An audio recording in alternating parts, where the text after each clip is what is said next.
2026 കേരളത്തിൽ കോൺഗ്രസ് അധികാരത്തിലെത്തുകയാണെങ്കിൽ എന്താണ് സംഭവിക്കുക എന്നതിൻ്റെ ഒരു ട്രെയിലർ ഇപ്പോൾ കോൺഗ്രസിന്റെ മാതൃകാ സംസ്ഥാനമായ കർണാടകത്തിൽ അരങ്ങേറിക്കൊണ്ടിരിക്കുകയാണ്. കർണാടകത്തിൽ 2023 കോൺഗ്രസ് വലിയ വിജയം സ്വന്തമാക്കിയതിന് പിന്നാലെ രണ്ടുപേർ തമ്മിൽ മുഖ്യമന്ത്രി സ്ഥാനത്തെ ചൊല്ലി പോരടിക്കുന്നത് നമ്മൾ കണ്ടിരുന്നു.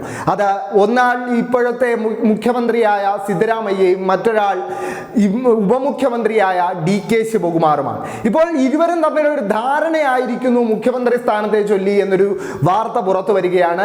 കെ ശിവകുമാർ അടുത്ത 2.5 വർഷം മുഖ്യമന്ത്രിയാകുമെന്നൊരു സൂചന നൽകി സിദ്ധരാമയ്യ തന്നെ രംഗത്ത് വരുന്നതിനിടെ മുഖ്യമന്ത്രി സ്ഥാനത്തിൽ അവകാശവാദം ഉന്നയിച്ച മൂന്നാമതൊരു നേതാവ് കൂടി രംഗത്ത് വന്നിരിക്കുകയാണ്.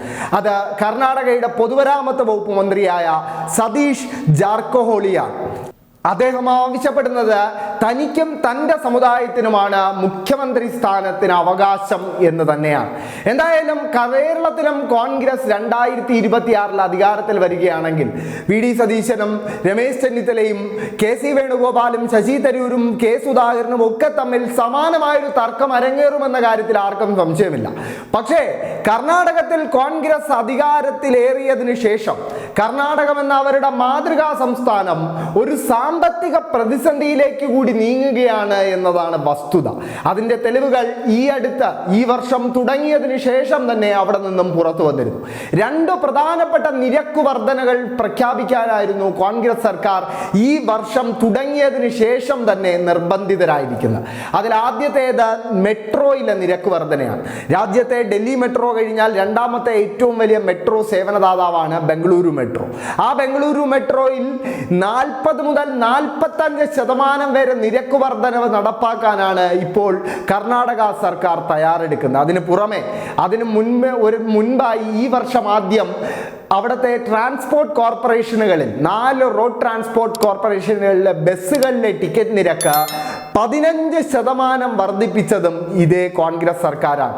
കോൺഗ്രസ് സർക്കാർ വലിയ പ്രഖ്യാപനമായി നടപ്പാക്കിയ സ്ത്രീകളുടെ യാത്രാ പദ്ധതി ഉൾപ്പെടെയുള്ള പദ്ധതികളാണ് അവിടുത്തെ കോർപ്പറേഷനുകളെ, റോഡ് ട്രാൻസ്പോർട്ട് കോർപ്പറേഷനുകളെ ഒരു വലിയ സാമ്പത്തിക പ്രതിസന്ധിയിലേക്ക് തള്ളിവിട്ടത് എന്നതാണ് യാഥാർത്ഥ്യം. ഇതിനു പുറമെ കഴിഞ്ഞ വർഷം അവസാനം മറ്റൊരു വാർത്ത കൂടി പുറത്തു വന്നിരുന്നു. അത് കർണാടകത്തിന്റെ കടമെടുപ്പിനെ കുറിച്ചായിരുന്നു. 5 ദക്ഷിണേന്ത്യൻ സംസ്ഥാനങ്ങളിൽ ഈ വർഷം ജനുവരി മുതൽ മാർച്ച് വരെയുള്ള കാലയളവിൽ ഏറ്റവും കൂടുതൽ കടമെടുക്കാൻ തയ്യാറെടുക്കുന്ന സംസ്ഥാനം അത് കർണാടകമാണെന്നായിരുന്നു ദേശീയ മാധ്യമങ്ങൾ റിപ്പോർട്ട് ചെയ്തത്. 1-2 രൂപയല്ല, 48,000 കോടി രൂപയാണ് ഈ കാലയളവിൽ മാത്രം കടമായി സ്വരൂപിക്കാൻ കർണാടകത്തിലെ കോൺഗ്രസ് സർക്കാർ തയ്യാറെടുക്കുന്നത്.